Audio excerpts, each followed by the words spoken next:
Hello friends, दोस्तों हर तरफ नवरात्रि की उमंग है। नवरात्रि में साबूदाने का इस्तेमाल खूब होता है। साबूदाने की खिचड़ी, पकौड़े, टिक्की और भी कई तरह के व्यंजन इसमें बनाए जाते हैं। दोस्तों साबूदाना देखने में बहुत ही खूबसूरत लगता है, वाइट मोती की तरह छोटे छोटे गोल गोल दाने, जिसे देखकर आपके मन में भी ये सवाल ज़रूर उठता होगा, आखिर साबूदाना बनता कैसे है?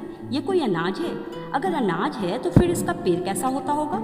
वैसे दोस्तों अगर आप इसके बारे में इंटरनेट पर सर्च करोगे कि ये किस तरीके से बनता है तो आपको ये बताया गया है कि सागो पाम के पेड़ से बनता है, जो कि दिखने में तार के पेड़ के जैसा होता है। लेकिन दोस्तों सागो पाम कोई एक पेड़ नहीं है, बल्कि ये एक पेड़ों का समूह है जिसके तने से स्टार जैसा चिपचिपा पदार्थ निकलता है, जिसे सुखाकर शेप देकर खाने में इस्तेमाल किया जाता है। लेकिन दोस्तों साबूदाना सागो पाम से नहीं बनता।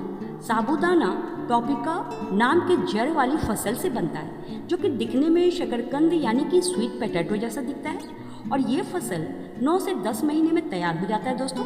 और फसल तैयार होने के बाद इसके तने को काट कर अलग कर दिया जाता है।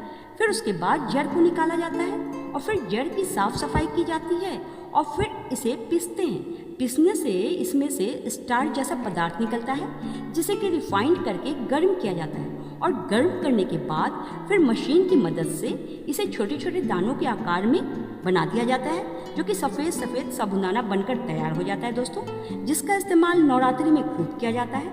इससे तरह तरह के व्यंजन व्रत के लिए बनाए जाते हैं। वैसे दोस्तों इस साबूदाने को दुनिया के अलग अलग देशों में अलग अलग नामों से भी जाना जाता है। जैसे कि यूरोप के देशों में इसे कसावा के नाम से जाना जाता है, तो साउथ अमेरिका में इसे मेंडियोका के नाम से जाना जाता है। अफ्रीका में इसे मैनियोक कहते हैं, तो स्पेनिश में इसे यूका कहते हैं। और एशिया के ज़्यादातर देशों में इसे टोपियोका कहते हैं। वैसे दोस्तों टोपियोका की उत्पत्ति हमारे भारत की नहीं है, इसकी उत्पत्ति अमेरिकन देशों में हुई थी, जिससे कि 17वीं सेंचुरी में पुर्तगाली व्यापारियों ने इसे अपने साथ इंडिया में लेकर आ गए और सबसे पहले ये साउथ इंडिया में पहुंचा और यहाँ केरल में इसकी खेती शुरू हुई। फिर धीरे धीरे ये देश के बाकी हिस्सों में भी पहुंच गया दोस्तों। छोटी जानकारी अच्छी लगी हो तो लाइक से सब्सक्राइब कर लेना।